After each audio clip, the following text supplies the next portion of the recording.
Yeah, we smooch it. A little smooch. You're good at smooching. Yeah. All right. You guys will sneak a smooch. Yeah, a little smoocheroonie. Yeah. All right, want to get Ben in here? This book looks very fucking interesting, man. He's a good writer, man. I read Bringing Down the House. I loved Bringing Down the House. I started reading the follow-up. I never finished the follow-up. Oh, people don't like hearing that. I know. Well, sometimes it happens with a book. You pick it up, you know. But I'm not saying it was a bad book. For whatever reason, I never finished the follow-up. What was the follow-up to Bringing Down the House? There was Ugly Americans and Busting Vegas. Busting Vegas, right. You're talking about, probably. Busting Vegas, yeah. I didn't finish that. Oh. No, it was I'm good just being though, honest. Right? It was all right. No, you can But be honest. I'm also saying that there's no reason why. Yeah. It wasn't like the book sucked or anything. No, it was just, you know why? Because you'd read Bringing Down the House and you thought that was I love Bringing enough Down the of House, that. and now that's Right. going to be a movie and all that. Yeah, it comes out in March. And maybe I shouldn't have admitted that I didn't read through the other No, one, but listen, I you think read- it was because I was moving. Yeah. Seriously, and all of a sudden you just start putting things in a box and you go, wait a minute, that's right, I was in the middle of reading this book. I start books all the time, and it's amazing. I love to read, and I can't tell you, Sharon Osbourne's book, the last 2 Stephen King books, and I used to never do that stuff, and I now start them, and I'm an older man, and then I'll get interested in something else and start that. Hey, you and not don't finish it. And then you I don't. suck. Yeah. However, this looks really good, man. I'm reading the beginning. I like the fact that it's nonfiction. Oh, thank you. Yeah, It's called Rigged. It's the true story of an Ivy League kid who changed the world of oil from Wall Street to Dubai. And it's like a world people don't really see into, oil. Yeah, this is about like how it's the biggest casino in the world, basically. And it's a bunch of young guys from Brooklyn. It's mostly Jews and Italians. And they trade oil and make millions of dollars by 2 in the afternoon every day and then go party all over New York City. Jesus. And it's a bizarre scene because oil's so important and everybody, you know, politics and war and all this. But the guys who are making fortunes off it are really bunch of tough guys from Brooklyn. Well, oil's got to be going for $10, $20 a barrel these days. Exactly. Perhaps more than that. Are they really guys from Brooklyn making cash off this? Yeah, Good for them. and what's cool, they don't go to college. They apprentice their way into this trading floor, and it used to be a potato trading exchange, and then it was a dairy trading exchange, and now it's where all oil is traded, and it's in Manhattan, at the bottom of Manhattan. It's called the Merck Exchange. I didn't know anything about this, and then I found this place, and it's crazy. I mean, it's like 1,000 guys in suits, but they're like tough guys, and they're their weird striped suits, and they're physically fighting for room on the exchange. Like, wow. To the point where fist fights break out, and there's one old guy who I interviewed. He was a little guy, and he kept getting knocked out of the pit. So he hired 3 clerks whose entire job it was just to hold him into the trading Keep pit. him there? And they get paid like, 6 figures to hold this little man into a pit so he doesn't get knocked out by the bigger guys. Wait, they actually... But who... I never understood. I've watched... I'm reading the beginning, and you reference trading places being the only knowledge you had of the floor. And that to me is it's fucking madness. Yeah. So look at that and see them screaming and waving papers. And the hand signals. Yeah, it's and insane. I everything, mean, the way I found this story is I got a call after Bringing Down the House came out, and a guy who had gone to Harvard Business School, he was a young guy, asked if I wanted to ring the bell at the Merck Exchange. And I didn't know anything about it except for that it was in the movie Trading Places. Remember that scene where they're all... So I go down there, and when I get there, I look out, and it's this scene of like guys, Italians and Jews kind of pushing each other and shoving each other. 1 or 2 girls in there who have like high heels and spray. They look like strippers basically. And I ring the bell and then it just explodes and there's paper flying from the ceiling. And you don't realize, but at 2 o'clock in the afternoon, some of these guys have made, $600,000 and they take the money and then they just go out and start partying. And so I started following these guys around for about 6 months and watching what was going on. And then I ended up in Dubai. So the story goes from there to Dubai. What exactly happens? Like the bell rings. Now, a pit is, and I'm a novice with this shit. Yeah. A pit, what are you doing when you're there? Well, I mean, you're basically buying and selling barrels of oil if you're oil trading, or crude oil. There's all these different types of oil. But basically, like if you see that there's a big weather pattern, like there's a hurricane coming to the Gulf, that's going to affect the price of oil. So you make a bet that the price of oil is going to maybe go up because, the supply is going to get cut off or something like that. And then that price changes like minute numbers all day long, but you're buying and selling. It's like playing, it's like gambling. It's like playing the stock market. You're watching the numbers go up and down and you're making bets here and here and here and trying to How do you buy it? How do you Well, that's where the little papers come in. Like you might be a guy who's selling oil, so you might represent someone who has tons of barrels of oil, and I might be a guy who's representing, guys who are trying to buy oil. So we might be standing next to each other. So I just, point, make a signal to you, and then that little piece of paper comes and that little paper flies down down. At the end of the day, people collect all those papers, and then they log them in, and that's the only record of the trades. It's really insane. Boy, how do you know who I am? Well, I mean, everybody on the trade kind of knows each other. Like, they know who's got the oil and who doesn't have the oil. So, I mean, it's like they leave the buyers and papers on the sellers. floor? And at the end of the day, someone cleans them up. But it's really just like word of mouth kind of thing. And then the papers are your only record of it. It's really crazy. I don't know. You're explaining it well, and I still. Well, I got to be honest. I'm a layman too. I mean, I was following these guys around, and I was watching it, and I still don't really understand what the heck was going on. I mean, these guys were insane. But that's essentially the price of oil comes out of this room, and it's really crazy because everybody cares about oil. And wars are fought over oil. Yeah. People are dying over oil, and there's also this group of guys who are making a fortune off of how it's going up and down. Well, I assumed somebody was making money off of that stuff. Yeah. But the story rigged. It's also about this young guy. At 26, he became vice president of this Merck exchange, and he ended up going to Dubai and partnering with a young Muslim kid to open the first capitalistic market and oil exchange in the Arab world. And so that's the Dubai exchange, and it's. Dubai is insane. I don't know if you've been to Dubai yet, Isn't but it it's like faster than any place it's in the the world? next I've been there, but I Vegas. hear It's it's the like, biggest, they built the underwater hotel that you get to by submarine. They have an indoor ski slope, and it's 140 degrees outside, and they have a massive indoor ski slope. They've got like a hotel that rotates. They're building the largest building in the world. Yeah, giant They have everything you could skyscrapers. possibly Wait, they imagine. have an underwater hotel? Yeah. They have an underwater hotel you have to reach by submarine.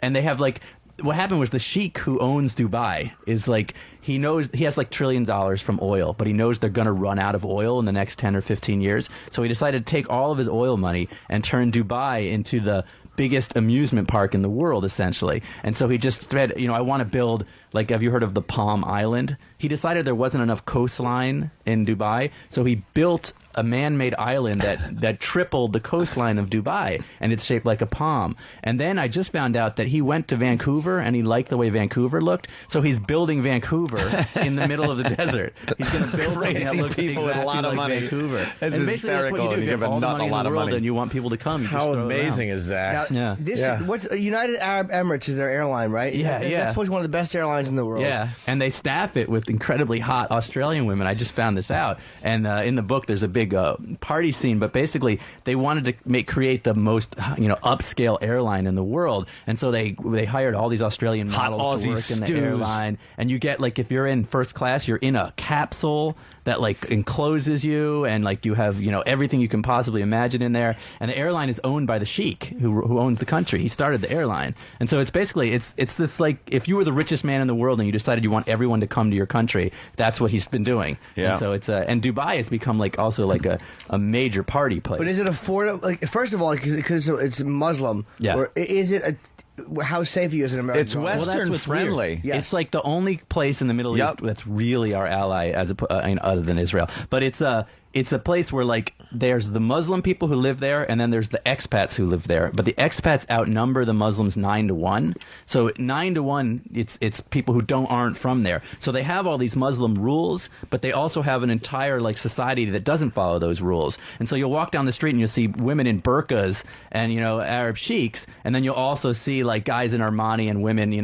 dressed up, and there's tons of now prostitutes from Eastern Europe have all come in there, and it's you go out to the clubs and they're the greatest clubs in the world. You'll see hundreds of the most beautiful women you've ever seen. It's become a party spot for Europe. It's going to end badly, by the way. Well, Dubai. probably. No, I see something happening where some fanatic is going to somehow get power in there and just say, go crazy, leave, and it'll just be a bombed out ruin. Yeah, And this all started as a desert, just like Vegas. Yeah, no, it was. I mean, it was a desert a lot worse than Vegas. I mean, it was like a desert where it's 140 degrees all the time, and there was nothing, and they were Bedouin guys, on camels running around, and basically the sheik's family.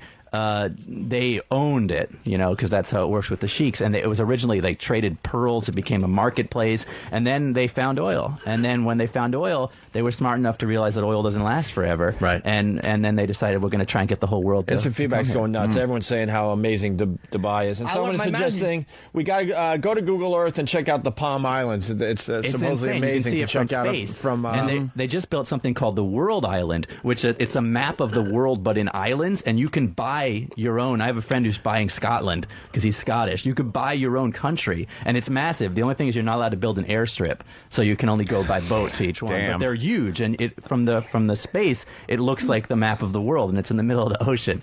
And also Dubai, like everyone's rich, and so there's Ferraris and Lamborghinis and all this kind of stuff. And there's actually a cool thing on YouTube where there's this road, and they put in a speed bump because everyone was racing on it. And now in the middle of the night, guys go out there with cameras and watch the Lamborghinis go flying off the speed bump. But it's just become this huge like international party spot. Well, I gotta ask. I think this is if this is fucking a lot of information because my manager's gone there. He says it's an amazing place. My manager's an arms dealer. How much is it? There's first of all 2 questions. How expensive is it to go visit there? It's expensive. They have a hotel which is the only like 7-star hotel in the world, which is the one that has a huge sail and has that. That's where Tiger Woods was hitting golf balls off the top of that hotel, and I think Agassi was hitting tennis balls off the top of it. It's like $20,000 a night there, but there are other places. It's expensive. For a regular room? No, that hotel is ridiculous. It's like 2-floor rooms and everything. I mean, it's an expensive place. Just flying there is expensive. How much is airfare round trip? Would you say? Oh, I mean, I don't even know what the average. Why am I asking coach, that? I don't even know. Coach, is there a meal? Such a thing as a coach? Yeah. Do they serve snacks? They probably serve snacks. You have to buy a snack box. A little I think. snack. Little snack How about the box. underwater hotel? What the fuck? The is underwater that? hotel, I That's all haven't I'm stayed thinking there, of. but I saw a thing on and I watched it, and it's like you take a little submarine and it lets you out a little airlock and you're staying underwater. It's insane. But what if the fucking thing collapses? You're underwater. Yeah. It's safe. They got to figure it out. Are there windows? Do you look out the window? Yeah. It's like and the glass. fishies go I mean, by. you can see everything. It's underwater. How much is that a night? Oh, I don't know. Someone gotta be probably could tell ridiculous. you. I don't know how much it is. Do they have nice rooms? I didn't stay there. I want to go there. Is it nice? How do you go out and shop? You're under the water. You got to take a submarine. You got to take a submarine. They have the largest shopping mall in the world there now, and they're building the second largest shopping mall, so they have both of them. How many hours flight? Oh, I think it's like 15. It's long. Direct though, right? It's direct from New York. Yeah, they opened up a big. Yeah, where else are you going to New York. land first? The Muslims hate that place. I mean, like, Well, you know what? radicals have to hate it. I've heard that if you have Israel on your passport, you might have trouble. But I haven't heard. I haven't. I mean, that's the one place in the Middle East that's okay. You know, So Muslims have a problem with Jews? Well, in general, but in Dubai they don't. Dubai is really the one place where it's multicultural. Yeah. It's the one spot where you look at and you think that you don't feel like you're in a scary Arab You would think country. the rest of the Middle East would follow suit and go, wow, look what they're doing in Dubai. They are That starting seems to. pretty That's cool. part of what this Why book don't is we do about. something? Qatar is doing that now. Okay. And Abu Dhabi, the whole Emirates area is becoming like that. I mean, it would be great to see Iran do that, but I mean, it's No, we're slowly. gonna bomb them soon. If it succeeds and it doesn't get blown up and everybody just Yeah, it goes would there have and it to- becomes a big party town, Yeah. I could totally see it becoming the norm. I mean, you've got money, why not spend it on making your place, Because cool. there's too many Yeah, fanatics it's over there really that don't understand. They look at that and realize, oh my God, it's fun, it's entertaining, it's profitable, it's evil. Right. It's like you a- know, we got to beat our women. Beat the women. I'm like- so mad. It's like 1 billion people from the Westboro Baptist Church. Like, if those fucking Right, psycho right. Baptists Ran ran, the I whole- mean, that's what radical Muslims are like. Do radical Muslims, they have to want to fucking target this place. Yeah, How do it's- radical Muslims not want to target a Muslim land being fucking laughed and fucked on by Westerners? How do they not want to bomb Well, it? supposedly it is on a high, like they Al Qaeda doesn't like them either. I mean, they're Right, really of high on course. the list. But the sheik who runs the country, he doesn't even walk around with bodyguards. He walks around the town. Everyone knows him. It's really bizarre. He'll be driving in Wow. his car, and people, that's the sheik. Black That's Hand. the emir. He owns the country, and it's a strange place. You think I mean, he's it's paying definitely people? What? Maybe he's funding Yeah. things on the side. Oh, like bad people? Oh, yeah. No, Well, maybe he's sending a money. very forward-looking guy. I mean, he's very in love with the West, and he likes the Western culture, and he's a big fan of No, I mean, he's to not- protect himself. Oh, I Like, don't as know. a What's protection going thing, on maybe he's shipping a underground? little bit of money out I to don't fucking know. Look keep at you it with your quiet. conspiracy theory. No. Well, how else do you keep them from coming and targeting you when you're a Muslim country where Westerners are going having fun? They got an army or anything? I don't think they Nah, have. how an could army. they? I don't know what They're all their building army. shit. Right. 'Cause I'm going to Karachi. I'm opening a comedy club in Karachi, actually. Yeah, it's called the Declitorizer. Let's go to Jesse in Tennessee. Jesse. Hey, Opie and Anthony, how y'all doing? Pretty good, buddy. Hey, now, a little fun fact about Dubai. About 10% of the world's cranes are over there just because they're trying to build this thing so quick. And you know, it is extremely westernized. The sheiks over there love Americans, and they invite them over there to work in the medical fields and the crane operating to build this place. It's just, you'll go to their website. It's extremely, it's just beautiful over there. How much do you think that underwater hotel is, sir? I'm obsessed with it. Enough about the hotel. Okay, no, I'm sorry. I want my girlfriend. I want to go away. So I'm nice. thinking maybe You should go to Dubai. How cool would that be? Great. I came back alone, just with her head. Sorry, baby. I don't know what happened. Something fell through. I'm sitting there with her torso, like no one to talk to. Feeling silly. Drop it off on our family's doorstep. I don't know what happened. Well, She got something mouthy. happened. She said, "Look, I'm a Jew. What are you gonna, you know?" She showed her terrific abs over there, and they didn't like that. Yes, they thought they were the devil's abs. Yeah. Hey, Jesse, there's a website. Yeah, there's a website for Dubai. If you look it up, I'm not sure exactly what the website is, but me and my wife are invited to go over there in about 2-3 years, and I'm gonna be doing the same. It sounds like they would have gotten Dubai.com. Yeah, you'd hope so. Yeah. They got the money. Yeah, They can probably get you it. You go to that website, you'll see some extreme pictures of what they're building over there. It's like the world's largest building and everything. They have a hotel in that building too, with an indoor pool. I think it's the world's highest indoor pool or some shit. Yeah. They have all this weird stuff. I wanted to go take a dip. I'd love to fly and take a dip. And then turn around and go home. How cool! How much time did you spend in Dubai? I mean, just research time, just like Okay. a week. It wasn't like months in Dubai. Yeah. I mean, I spent most of the time in New York because that's where most of the story takes place. Yeah. Around New York. We and been Vegas down also. on the floor at the stock market, Jimmy. You should go. I would love to. It's insane. I remember my one memory is a guy just sitting at a computer and trading. I don't know if it was oil, but he was trading something on like the 16th of a point all day long. Oh yeah, playing Remember? the ticks. Yeah, just Playing the ticks. It went up a little bit. He sold or whatever, and then it went down. He was buying all day long. That's all he was doing, like sell, buy, and he was telling us by the end of the day he'll make I forgot how much, but close to 100,000 or something ridiculous just by doing this. Ridiculous And amounts that's all he of does money. all day. That's his job. You think a lot of those guys are down there working for us, but they're also working for themselves. Like, all right, I'm just here buying, selling. High stress job. Yeah. Well, it is high stress. I mean, there's one guy in the book who he made a big bet and lost $400,000 and basically got in his car and drove, and nobody ever saw him again. Like that kind of thing happens too. Like you can lose. It's gambling, Yeah, so you lose your money the same way you lose your money in the stock market too. Well, let me ask you with this thing with the oil exchange and stuff like that. I fucking forgot what I was gonna say. Oh no. No, I had a real question. It was something Something about about Opie just Jiffy said. Lube. No. Could you get me a free Jiffy Lube? I'd make some calls. Oh fuck! It was about the exchange. I'll have to come All right, back. think to about that. it. We'll go to John in Virginia. Damn. John, what's up? Oh, Hey, guys. does it cost a lot of money? What? No, I'm kidding. Yeah, Go ahead, it's a lot John. now. Sorry. John, go ahead. Hey, one of those hotels in Dubai has seagulls that like to roost up on it, and they actually have a team of trained falcons that will fly up there and snatch the seagulls out and kill them. That's cool. That sounds thing. I fun just thing need to watch. train them to attack Jews next. Well, he means the seagulls. Bird. Yes. Starting with just one family at George a was time. attacked. They were remaking. They were doing Carbon Copy Part 2 with him and Denzel.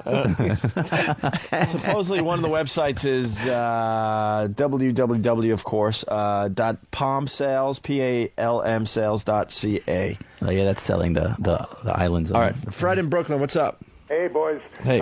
Those crazy rich motherfuckers set up a tremendous indoor ski resort. Yeah, Ben was in the talking middle about that. of the fucking desert, man. It has multiple ramps. It's the size.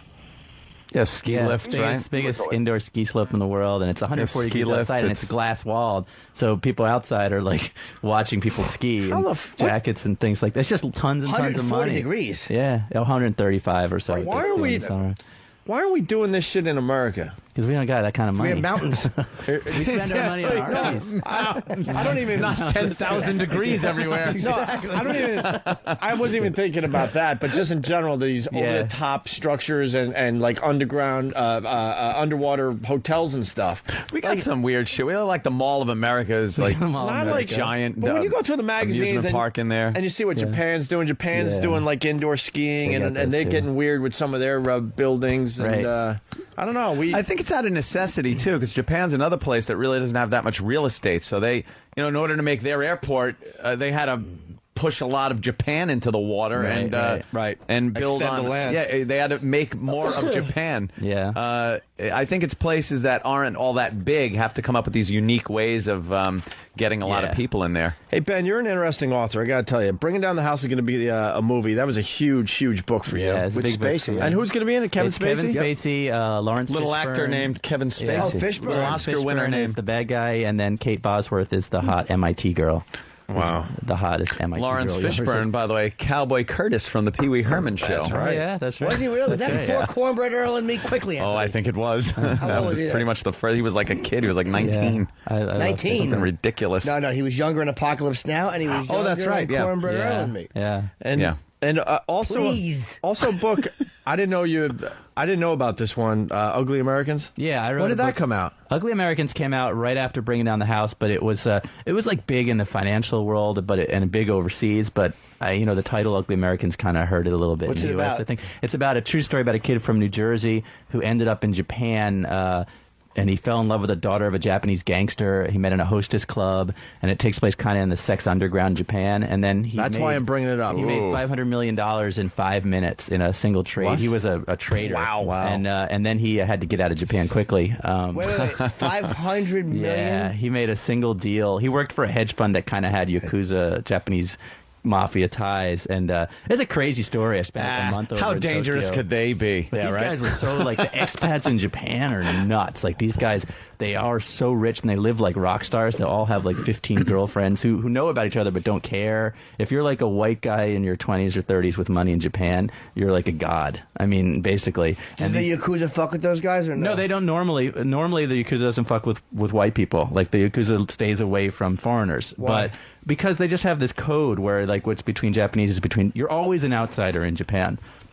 And they leave the outsiders to the outside world, basically. And so usually you can get away with just about anything. But the main character of that book did get involved more with, like, bad dudes. And so he eventually had to get out of the country. Don't they have the Yakuza, I believe, don't they cut a piece of their pinky off to prevent infiltration? Yeah, no. If you do something bad, like if you make a mistake and you're a lower Yakuza guy, you have to cut off your pinky and give it to your boss as a sign of loyalty and respect. And so you'll meet these old-timer guys who don't have pinkies, and those guys are more respected because they did cut off their pinky. I did an interview. I had to interview this Yakuza crime boss, and I flew out there, and they took me to Osaka, and this translator said, okay, you're going to go in there, and the guy you're talking to is in front of you.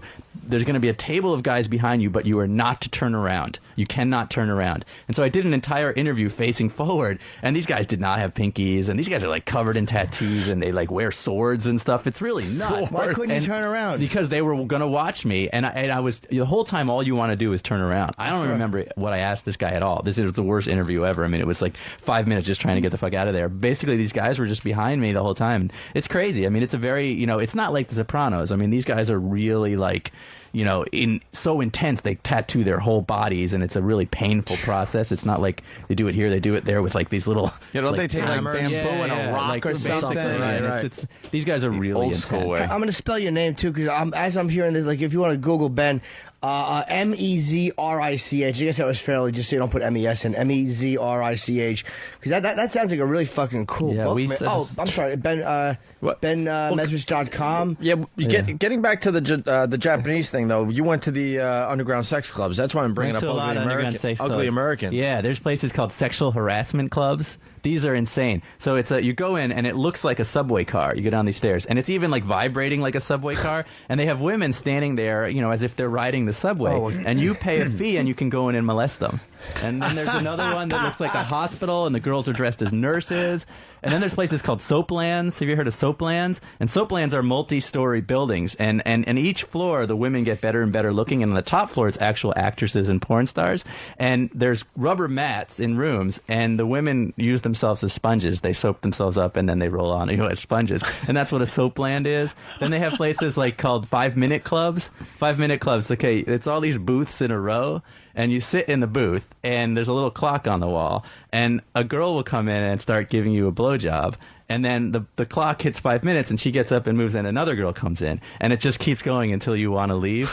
Like there's these places. I hate to think though who's in the room to the right of you when the other girl comes in. They use rubbers.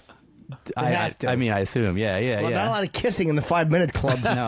I mean, like the sex world in Japan is so enormous you can't even imagine it. There's an area, and they say they have something like 500,000 visitors on a Friday night, and it's this entire 10-block area in Japan, which is all designated as a red light zone, and you go through, and it's just building after building after building after building, and everything, like the way the Japanese work, it's all very compartmentalized. So if you want to get a blowjob, there's a place to get a blowjob. If you want to just feel a tit, there's a place to... I mean, it's a different thing for each thing. It's like a supermarket, which is why the hostess clubs there, you go into a hostess club and they're not about sex. They're about flirtation. But when Americans go there, they don't realize that if a Japanese guy wants to get sex, there's a place next door to do that. And there's a place next door to that for whatever kinky thing. There was one girl I interviewed whose job it was, she would sit in a glass booth dressed in a schoolgirl outfit and read children's stories while men sat around her masturbating.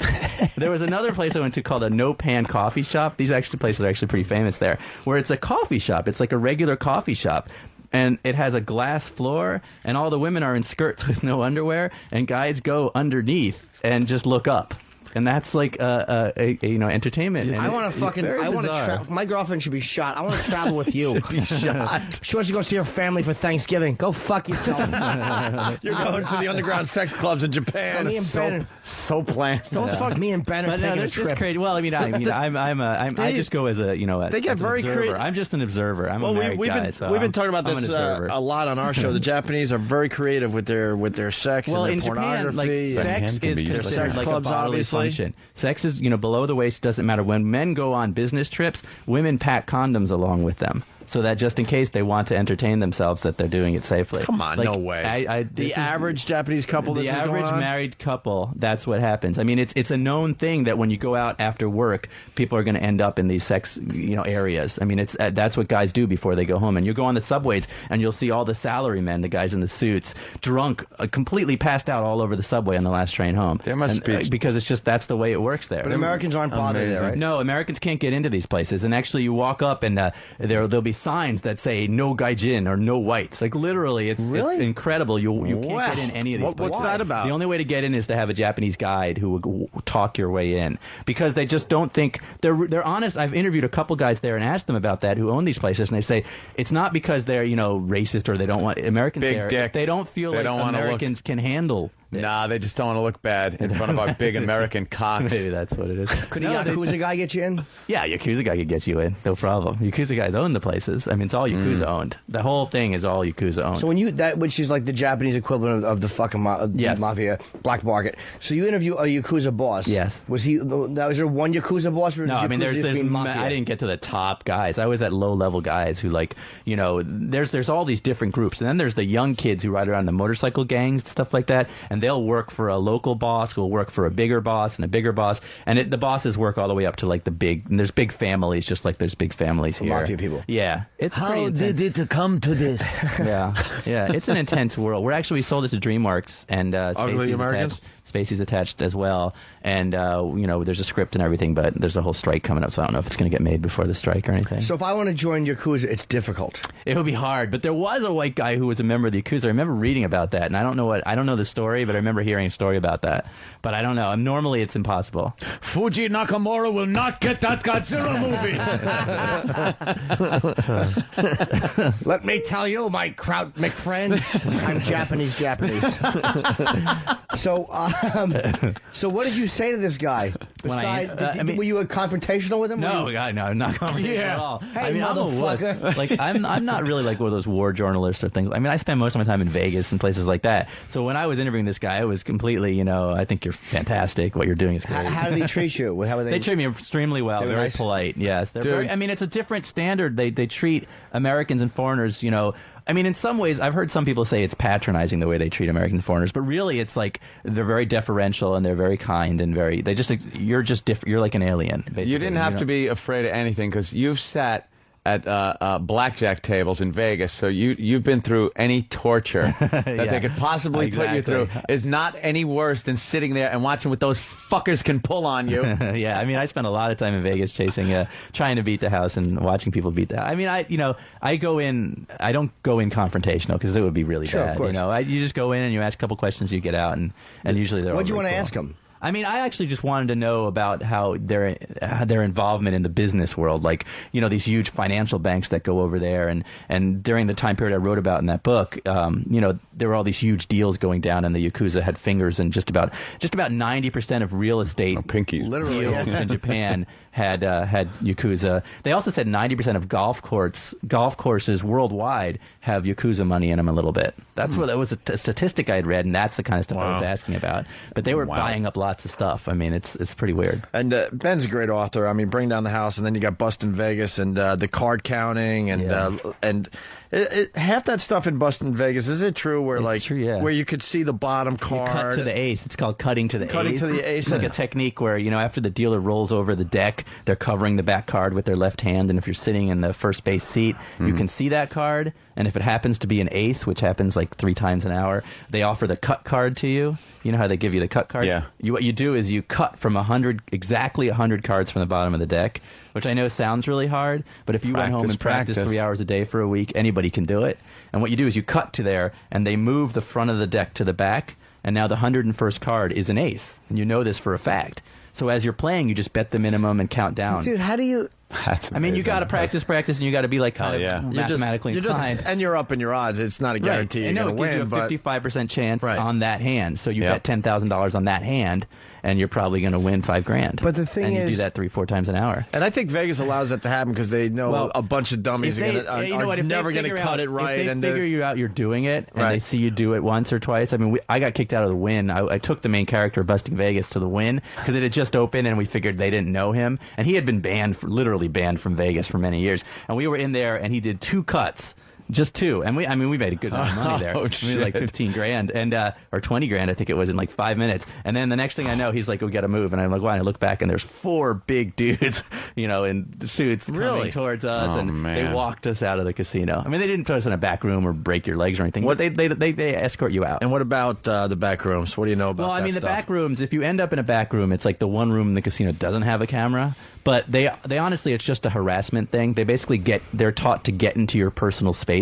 Because if you hit them, then you've committed a crime. Nothing in Bringing Down the House is illegal, so you can't go to jail for it. But what they do is the big guys try and get into your face, and they tell you that, they're going to arrest you even though they can't arrest you. They make you stand up against the wall, and they photograph you. And then how can they even do that if you want to leave? They can't. And the first thing you try and do is just run. Just like yell and run. But they because they can't kidnap you. And so like on the MIT team, when they'd hand out the sheets that told you how to do it, across the top it says, "When in doubt, just run." Because that's what you do to get out of there. But they might, if they scare you enough, they 3 big guys get around you, and the guys I write about are geeky MIT kids, so 3 big dudes get in front of them and are like, "Come with me." You usually go with them. Now, are they going to beat the shit out of you? No, they're not. Although one guy did get handcuffed to a chair and slapped around at Caesar's Palace for like 10 hours, and there was a lawsuit about that. 10 hours? Yeah, something like that. And he sued and actually won, and that was back in the 90s. Why did they slap him around for 10 hours? They handcuffed him to a chair. He was a card counter, and they didn't like him. And they hate card counters. I mean, they hate it. When we shot the movie 21, it was really funny because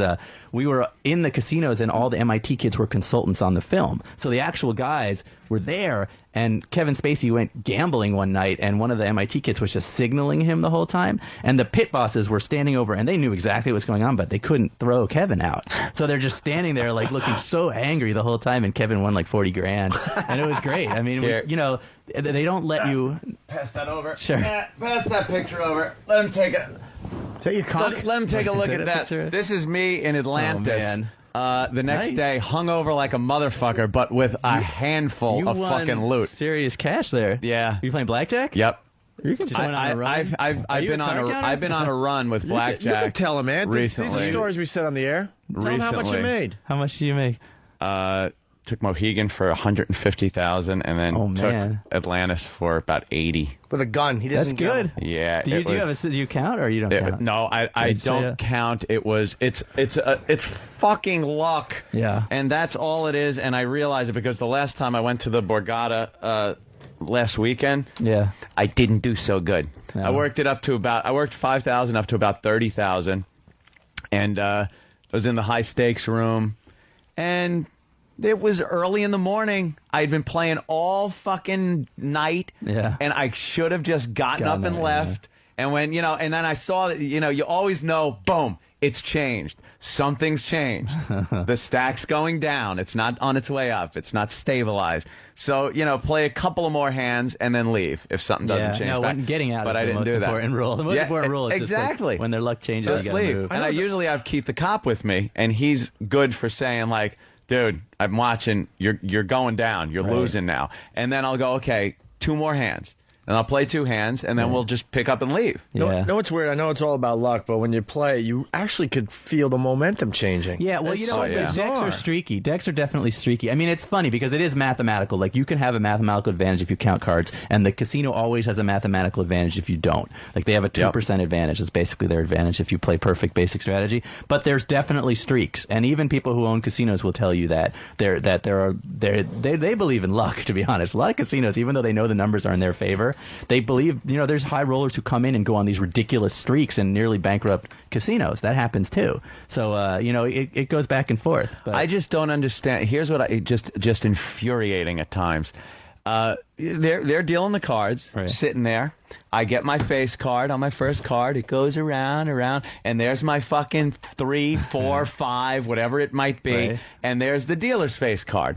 What's underneath the dealer's? Right. Another fucking face card. Always. And it happens so much more often than me getting a 20. Right. Up front. Well, it feels like that. It definitely does. The dealer's whole advantage is the fact that you have to go first. Like, that's their entire advantage in blackjack. It really is. Because, because if I knew they were going to bust, I wouldn't hit on, no matter what I goes had. First has a better chance of busting. No matter what I had. That's the bottom line. So that's why no one's supposed to hit when the dealer's showing a shitty card. Right. But I've also seen them. No, even when they don't hit, I've seen dealers pull fucking out of their asses 21s. It happens. It happens. Oh, it's amazing. You know what? I mean, the numbers basically are always going to be a little bit in their favor. But what can you do? Well, play the game. How do you know? This is driving me nuts. How do you judge, even from having looked a 100th card?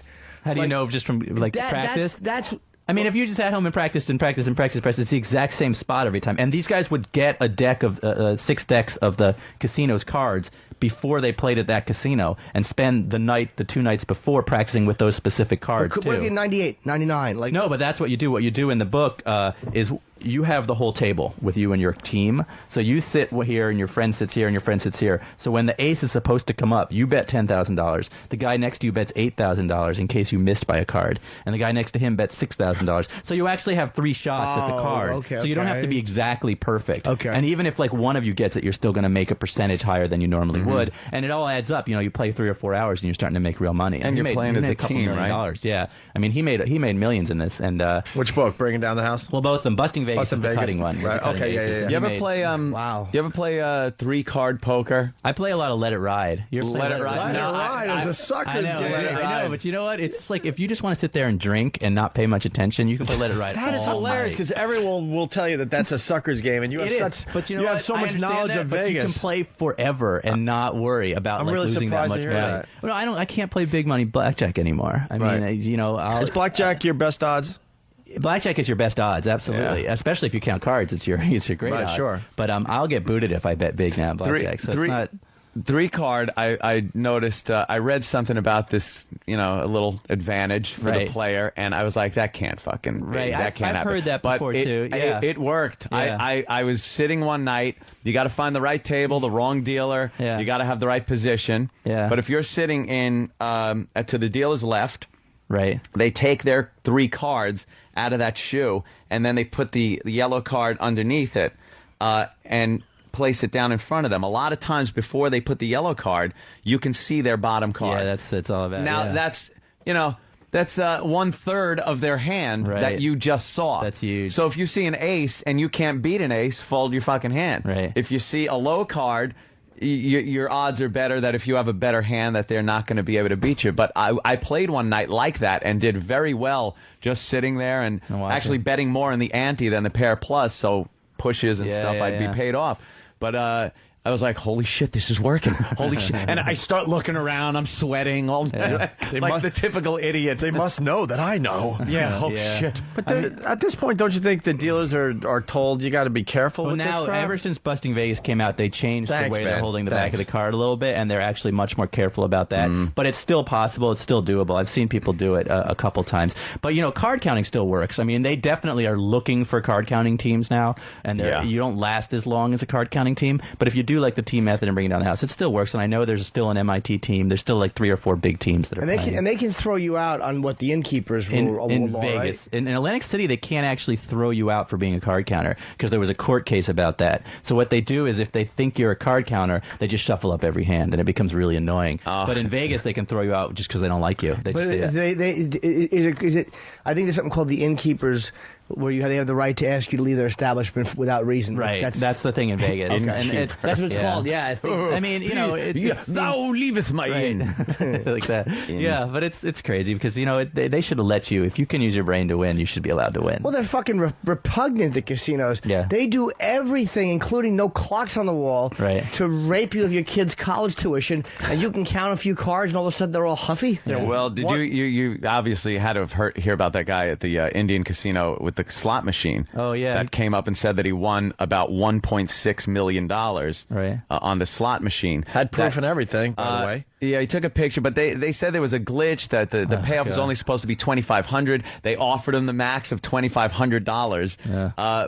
But initially they took him into the back and he said they got very intimidating with him, pointed at him, said, we're not paying you. Yeah. We just want you to know right now you are not being paid. And here's why. The machine's broken. They brought in some guy. They cordoned off the machine. Some guy went in there with some tools to do some tests and realized the machine was broken. They didn't pay the guy off. So he photographed the machine, though? He photographed it, saying the price. Yeah, he had a cell phone picture of him with you won $1.6 million but they're like, and then he's trying to sue, but because they're Indian reservations, they work on different laws. So he had to go up against the tribal elders. A tribal elders. They smoked a fucking peace pipe and told him to go fuck himself. Right. So you commit a murder on the fucking. It's different rules. You end up in the tribal jail, and there's weird tribal rules. Tribal rules. Well, the card counting team used to be nervous about playing in like Foxwoods and Mohegan. Foxwoods they did play at, and they all ended up getting banned from both Mohegan and Foxwoods. But you got a little more nervous there because you weren't quite sure what would happen to you if they took you into a back room. Well, they're still bound by state laws. They are, but they have their own set of laws and judges and things like that as well. So it's pretty strange. When does Bringing Down the House come out? The movie, it's called. Well, we had to call it 21 because of the Queen Latifah movie. Yeah, you know what? Fucking shit. It was really funny when my book came out. That was right when all that. Yeah. People would call me and say, "Hey, I saw a billboard for your book." Oh, and what does Queen Latifah play in your book? And I was like, "It doesn't even make sense what you're saying." She fucked up your world, man. So because a lot of people know, and if you read books, Bringing Down the House is a huge title. Yeah, but it might help you because people hear that name. And they know from the movie they'll automatically look at your book because they wouldn't have before. Right, no, I think I definitely sold some probably books helped them sell some books. Although I had a weird conversation at Spike TV once where I got a call and then the head of Spike supposedly was a big fan of mine and they wanted to talk about doing a show. And it was like me and agents and producers and we all get on the show and this woman gets on and goes, "Ben, I just want to say how much I loved Queen Latifah in your movie." Oh. And then of course the whole conversation goes silent. It goes right out the fucking I hope you played it up. I did. I was like, "Oh, thank you. Yeah, she was great to work with. She was an awesome actress." So how are they going to get everyone? We're going to call it 21. But how are people going to understand? We're putting out a mass market paperback with the title 21. So we're going to re-release, and I'm going to do a whole tour for Not 21 grams, though. Don't confuse it with that. Just 21. Yeah, not 21 grams. No kidding. 21, and it comes out in March. I can't wait, because I love Bringing Down the House. And I did read all of Bustin' Vegas. I was confused. I was on vacation, so it was maybe too many of those fruity drinks in between chapters. I appreciate it, man. I did read the whole book, and I did enjoy it. I don't know what I was saying when you first came in here. I realized when you said the cutting of the deck. I was like, of course I read the whole thing. Oh yeah. No, I mean it's been crazy, man. And Rigged, I think people are gonna like Rigged if they like the other ones. Let's get back to that. So Rigged is the new one. Because it's been about 40 minutes, so why don't we refresh everyone's memory? This is the new Ben. How do you say your last name? Mezrich. Ben Mezrich, of course, author of Bringing Down the House. It's called Rigged: The True Story of an Ivy League Kid Who Changed the World of Oil from Wall Street to Dubai. His name is John D'Agostino? That's his real name, and we use a character named David Russo in the book, but his real name is John. And it's once he agreed to allow his name when I first started, he was pretty reluctant to do the book, and so when I convinced him to do the book, he was like, use a fake name. And so I wrote the book, and then when we were talking about it afterwards, I convinced him that putting his name in there, wouldn't hurt him, and he didn't want to come out and say I did this. But then eventually he let me put his name in the foreword. So he's been doing a few interviews for it, and he's willing to talk about it, which is cool. Will he come on the show? I wouldn't mind talking to the guy who actually did it. I think John would come on the show. Yeah, that'd be cool. Yeah. He's not dead, at least we know. No, he's not dead. He's got some crazy good stories. And yeah. Did you hear about the guy that made a machine to make coins to bring to casinos and cash them in? Yeah, I heard about that. Yeah, it took him forever. He spent every penny he had to buy these metal etching machines and find out he got coins, sent them to smelters to melt them down and find out the exact composition of what they were made, got the metals, made these coins. And what he would do is go to the casinos, play a little bit. He'd go in with a bucket and play a little bit and then go cash them in. And what they do is weigh them. They don't count them out. They just weigh them and give you the money. That's awesome. And he was doing great. He was going all over the place, but he got greedy and went to the same casinos a few times. And what they noticed was, wait a minute, we're not losing these coins. So He's like, he goes, actually, we're getting more coins. When they finally go through an accounting, they realize we have more coins than we should have. So they started looking. Do they look like the actual? Dude, they say to this day, some of his coins are still in circulation because they absolutely could not tell the difference. Awesome. How'd they catch him? He made a perfect. They caught him on. They started looking for people doing the pattern of coming in, they had the garages, and this guy's coming in with a bucket, and then they'd look at people that had buckets, didn't play for long, then went and cashed out, and then they were investigating him, because now it's criminal, so they went to his house. They were following him now too. Yeah. But they said he did the most unbelievable job of forgery on these coins. I love these schemes. I spoke at MIT last week, and this group of kids came up to me and said they've been beating the Mass State Lottery scratch tickets because they figured out mathematically that there was a point in one of the scratch tickets where I'm now ruining their scheme actually. There was a point where there was a point when it became advantageous to buy a certain amount, and they had put a pool of money together, and they'd made $1.3 million over the last year. Wait, slow down. On the Mass State. Well, there was one of the scratch tickets. The amount of money you win rises each time nobody wins. Right. So there comes a point when buying a certain number of tickets actually gives you advantageous odds over that one ticket, depending on what had been sold so previously. They put out a pool. And they tell you how many are bought essentially, and then how much money it's worth. So they would wait, and then they'd pool up whatever their bankroll was, like $500,000, I think they told me, and then they would go out and they'd buy 500,000 tickets, and they'd win a certain amount. It's one of those ones that you can win a little bit here and a little bit there. And they'd come out ahead each time they did this. So their $400,000 grew into 1.7, I think. So they made 1.3. And the guy came up to me at this, and he's like, "I'm doing this. Do you want to write about it?" And I was like, "I don't want to write. I want to invest in it." That's a great idea. I know. Imagine that with a nickel scratch. You have 100,000 tickets. Yeah. Oh no, they had a team of guys working, scratching, and everything. It's great. I love it. Sitting in dust. All you hear is dead silence and. Fuck! Some guy's sitting in a pile of dust. Yeah. Hey, what was the $16? What was the best Vegas scheme you heard about? I mean, maybe not worth writing about, of course, like the MIT guys and all that. There was the chip cup. It was the simplest thing in the world, and it was basically this guy, and he had a friend who was a dealer. Those are always the ones that work best. The inside. But he made a fake plastic stack of $5 chips that was hollow. And so he would bet what looked like $20, but it was, 4 red chips, and he'd lose. And then the dealer would shove 4 black chips into the chip cup under the table. Wow. And then when he'd win $20, he would pass it, and the guy would slip the $400. And they made millions doing this. All day long. They just go $20 win, $20 lose. And it was like the kind of thing where the casinos couldn't figure out what was going on. It was really well done. How did the dealer get the chips in? I mean, the guys were fast, but they just, just shove it right into everything the they do is practice. Yeah, it's so practice. It was the simplest thing because it used nothing. So it was a chip tower that was hollow. It was a tower of 4 $5 chips. It's like $20. Sure. But it was actually hollow. And then you would lose your $20, and the dealer would just shove 4 black chips into that, which is 100 each.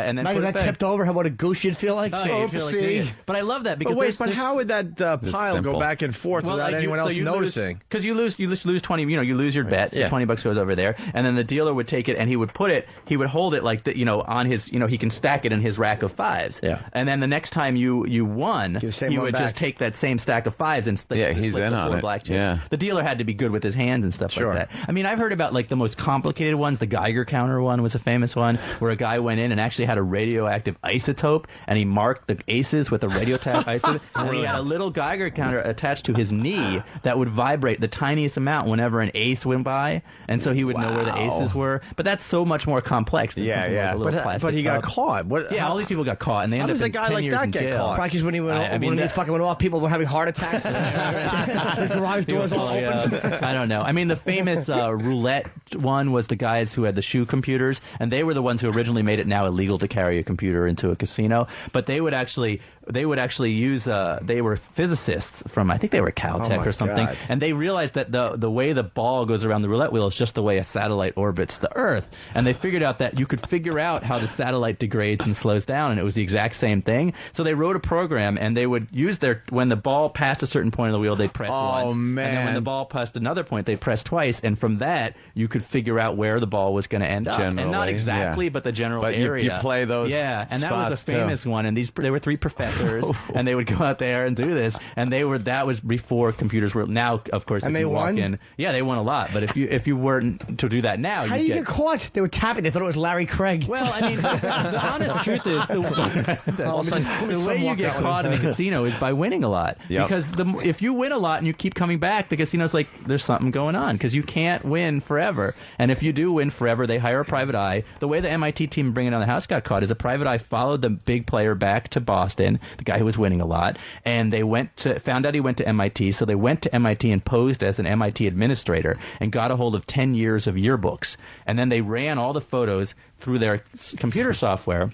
So if you had gone to MIT and walked into a casino, your picture came up. Wow. And basically they put the team together by figuring out who from MIT was going to Vegas. And so they literally, if you, like when you won big, if you were to win big, well, I mean, if they didn't know who you were already, but if you won big like 3 or 4 times, there's a private eye who's assigned to you. Yeah. And he's just checking you out. Let me slow you down a little bit, because a lot of people know that Anthony goes to the casinos a lot, and he was on a winning streak. Right. That has kind of turned around a little bit lately. But when does it get to a point where they start watching you? Yeah, like, all right, well, Anthony, I mean, I'm sure they listen to the show so they know who you are, so they probably wouldn't be well, let's watching say you right Anthony away. is just, an average guy. If you're an average guy and you were winning. Because we've been to the casinos. There's thousands of people coming and going, so how? No, first of all, there's thousands of people coming and going, but there's not a lot of people winning like tens of thousands. So let's say Anthony wins $30,000. If you win one time $30,000, no, they'll comp you a room. They say you're great. Do they know every guy that's winning $30,000 every night? Absolutely. Just what, from the video? There's a pit boss and a casino supervisor who's got cameras upstairs, and they're like, oh, there's a guy on table 7. And they know your name after a while. Let's take a look. You take a look. Okay, who's that guy? They make a call downstairs to your host. If you have a host, if you don't have a host, someone's going to come up to you and say, oh, do you want They address you by name at that point, too. They start calling you by name and everything. I've been playing a casino that I've never been to before, and I've been up and have a guy come over and say, hey, how about those Red Sox? Because I live in Boston, and start asking me questions about Boston. And I'm like, okay, he already knows, that I'm from Boston. And wins $30,000, they look at the video and they're like, okay, who's this guy? They'll run your picture then against what's called the Facebook. And so the Facebook is all the unwanted people in Vegas. The funny thing about the Facebook is it's, anybody who's won in a casino. After 9/11, they added all the terrorists, but the MIT kids are still the first 3, and then there's Osama bin Laden. So you can see what bin they Laden consider can't more play of a in threat. a casino. Right, he can't walk into a casino. There's a 6-foot guy with a head thing on.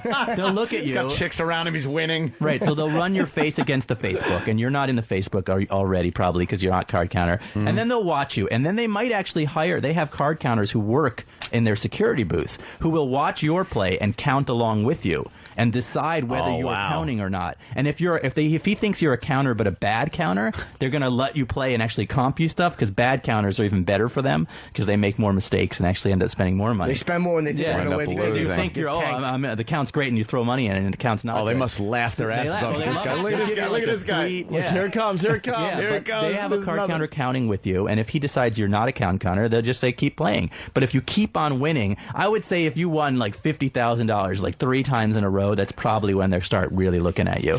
But, you know, they know people go on streaks. So overall, they don't start to investigate you till they feel like something's a little bit off. Let me ask a question, too. It was about the guy Anthony raised, the chip guy. Yeah. Didn't they catch him because you said he got greedy? Was he the guy that they caught on video? They found taking, because he brought them in his trunk, and they caught him on video taking them out of his trunk. Yeah, that's great. Boxes of them in his trunk. Like that greedy idiot, And he would go to Atlantic City and just do he would go everywhere. Vegas, Atlantic City, like anywhere there was a casino, he would be Reno, and he would take a box out and then go down the strip in Atlantic City and just hit every casino. Someone on Instant Feedback said he got caught because the guy that was making the chips for him, like, finally ratted him out. He's another guy. The guy that was supplying the metal. Well, he testified against him after he got caught. Okay. Yeah. But, I interviewed a couple people who had a roulette scheme, and basically there was two of them working together, and one of them would sit right next to where the guy who spins, the croupier, was spinning, and the other guy would sit towards the end. And just as the ball dropped, this guy would distract, would spill his drink or scream or make a noise, and that other guy would quickly just shove money on the winning thing, and then they would win one thing, and then they would get out of there, and you couldn't go back to that casino for a couple days because they would look at the tape, obviously. But these guys had won some serious money doing this. They'd go from casino to casino and just do one move. How the hell do you do that? Wouldn't the rest of the table react in such a way? The rest of the table loved it. See, the rest of the table, but they can't help themselves. No, they do. No, but even if they love you, they're gonna give you away because you're gonna be like. But usually, like if you're in a crowded casino like the Bellagio or something like that, and you win, you know, $3,000, they're just gonna pay you. I mean, they're not gonna look at it. It's crazy night. No one's gonna stop you. What you're saying too is this: is because it's happening one time and out. Right. If they see you sneak in and win something real quick, and the casino gets fucked, no one's gonna in front of everybody go, "He just cheated." He cheated. If you do it 5 or 6 hands in a row, they might go tell somebody. Right. So if you get out immediately, these guys would hit one table, they'd get out, they'd go down the street to the next street to hit one table. But you're winning a couple $1,000s each time you did this. If you did it with a $100 chip on a 35 to 1, 36 to 1 payout, so they were doing this like here, and then they'd come home with $10,000. It would be really funny if somebody had balls enough when it won to go, "Hey, I won!" And then when the guy causes stinko, I put the money. Play the tape. Play the tape, and then he'd go, "All right, it was yours, it was yours, motherfucker." That'd be great. Steal from his, steal from his little pot there. But it's crazy. There's always going to be people doing schemes. The only problem is if you get caught like a cheating scheme, you really can get 10 years in jail. So if card counting is much safer in that you're not going to go to jail for it. You see the Keno, the guy that won a Keno. This guy was a genius, and he figured out that even during a random draw of Keno, there is a pattern. There's a pattern to everything. Keno. And he hooked up a friend with earpiece, radio. He was up in one of the rooms at the hotel looking at the Keno game that was going on because it was broadcast in your rooms. You could play it from your room or downstairs. So he's talking to him and telling him what numbers to play based on. He had a computer upstairs and was running through the numbers and all day, just numbers. And finally he said, "Okay, I got it. Here are the numbers." He played them and the damn thing hit. But the guy screwed up because his friend that he had downstairs didn't have his proper ID with him. So he couldn't get he couldn't get the money. Then they started like asking questions and nothing was some things were you were screwing up. What an idiot. Could have walked away with it. Hey, the fans want me to ask you about Anthony. They want to send him a private jet to go back to a casino. What's that about? How do you get a private jet, you're asking? Or No, he got it. Mohegan's son wants to fly. He got the thing. That's so awesome. if I want to go, I just got to call him, and I go from Republic Airport. They obviously want Tell him when you go, bring one of the MIT kids that they don't know, and he'll signal you. They obviously... Mohegan will hear this. They listen, by the way. No, they do. No, I love Mohegan. They obviously want their money back, but... No, that's what they'll do. If you have a big win, a couple big wins, that private jet's going to come and get you and bring you back, because they know the odds are eventually in your favor. Oh, of course. And also, when you do stuff like that, you feel kind of obligated to play the whole time you're there. Like I've gotten, when you get the free mega suite, you can't just with the hang host out. and everything. The host is taking you around. The host takes you around and shows you the entire place, even though you've been there plenty of times. So they know psychologically this is going to affect you. Like, fuck, they gave me the private jet, the champagne, I got to play a little bit, and you end up losing 20 grand, which you could have paid for the private jet yourself. Right. But I mean, no, you know what? Listen, if you're going to gamble anyways, then definitely take advantage of all the comps. Oh yeah, hell yeah. But, that's awesome. I knew the guy. I'm sorry to interrupt you. I knew this guy RJ, who was the high roller in the Paris. I watched him gamble. He was doing I think he was up, like, he wound up winning $5 million or something. I mean, he was up on blackjack. Jesus. I mean, I watched him. While he was playing, like, maybe it was, I want to say 30,000, like, at a time, and he was tapping the table. He was a psychopath from Philadelphia. Yeah. And he had like $40,000 in comps. I mean, it was amazing how badly they wanted to keep him, and he was unbeatable. And they finally, I think Caesars owns that as well. And they finally got a little bit of their money back, a couple of million back from him, and they banned him. They got some of the money back, and they said, fuck you, out. Yeah, some casinos, if you're on a ridiculous winning streak, they'll just say, you know what, I don't want your action anymore. Man, and it's weird because obviously it's luck, and yet they just get nervous because a high roller like that can ruin their bottom line for the month. I mean, kicking him out isn't going to hurt. People aren't going to go, I'm not going to that casino. They kick people out. Yeah, right. Yeah, exactly. Okay. He was at one point. I was watching him. He was down 200,000, and then he went back up, and he won like 215. Like it's all relative, by the way. Yeah, it's all relative. The guy that goes in there and just plays $25, when he hits a blackjack, it's the same as the guy that's playing hundreds of dollars. To him, if you can afford it, I mean, if it's within your means. That's why people go like, who the fuck is winning $5 million? Well, the guy that's winning $5 million is the guy that's betting $100,000 on a hand. It definitely is. There is when you're sitting there though, and you're playing 3 spots on a $6,000 max table. And then you've got to double down on this one or split again, double down, and you're just looking, going, I better fucking win this hand. So wait, what's the biggest bet you've placed?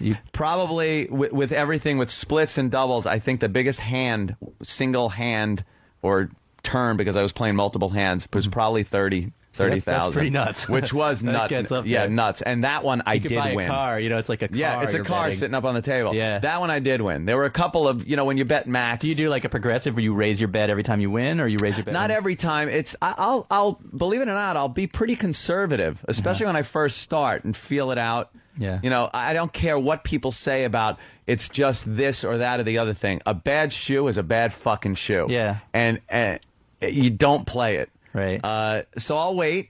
I'll hang out, and then I'll start, if the dealer goes into a slump where they're busting a lot, I'll start upping my bet a little bit, pull back. Sometimes you pull back and hit a blackjack. Yeah. Sometimes you bet your big bet, and there it goes. It goes bye-bye. But I don't you got to play sensibly and in it for the long haul. The guys that sit there and they start losing and then plop down all their money to try to make it back in one shot, you're done. If you plan on staying there for like 18 hours... You might have a chance. The biggest mistake people make is coming with too small a bankroll. And I know casinos love me to say that, but it's true. If you sit down at a $100 table with $1,000, you're going to reach ruin before you reach money. You have to have like 100 times your minimum bet. That's what they say safely to have. So if you're betting $10 a hand, you got to sit down with $1,000. If you're betting $100 a hand, you got to be sitting there with 10 grand. I always say you got to have enough money where you can keep your ass in the seat until something happens for you. Right. And it's not going to happen right away. Right, it's going to be the ups and downs, and downs. Yeah. Listen, I hate to do this, but we have a train to catch. Gotta end the show. We were supposed to leave 20 minutes ago. Kenny said to us, could you please end the show at 10 o'clock? Oh, thank you. Yeah, dude, Fed, you got to come back. That's how good you were, Ben. We were supposed to leave around 10 to 10:15. Look at me. I'm all like revved up and excited. I know. We could easily go another. Well, we'll have to have you back soon to continue this. I want to read every one of these fucking books, man. That Yakuza book I want to read. Hey, congrats on your book, too, man. Oh, thank you. Up there. Thanks, man. Jimmy, start Bring Down the House. It's an amazing book. I read that actually. That one I have. Oh, you did read? I made sure it was the one I thought of when they were walking through the. I'm going to read Ugly Americans now. Oh yeah, that's the only one I haven't read. It's good. It's a fun one. Well, Rigged. You haven't read Rigged. And Rigged. Well, it just came out. Yeah, actually, I'm going to bring this on the train with me today. Oh, good. I'll start it. Yeah, maybe I'll see you on the train. Rigged by Ben Mezrich, and it is out now, and he's obviously a bestseller. Spell his last name. Mezrich. We're going to be late. I'm sorry. Yeah. Ben Mezrich. Mezrich. I know. I'm saying it kind of phonetically. RICH.com is his website. If you forget the book titles, because they all look fucking great, and they're all nonfiction, correct? Yeah, true stories. We got to end this only because of these guys have a train to catch. Yeah, unfortunately. Yep. All right, man. It's called Rigged. Line of the day brought to you by Bodo.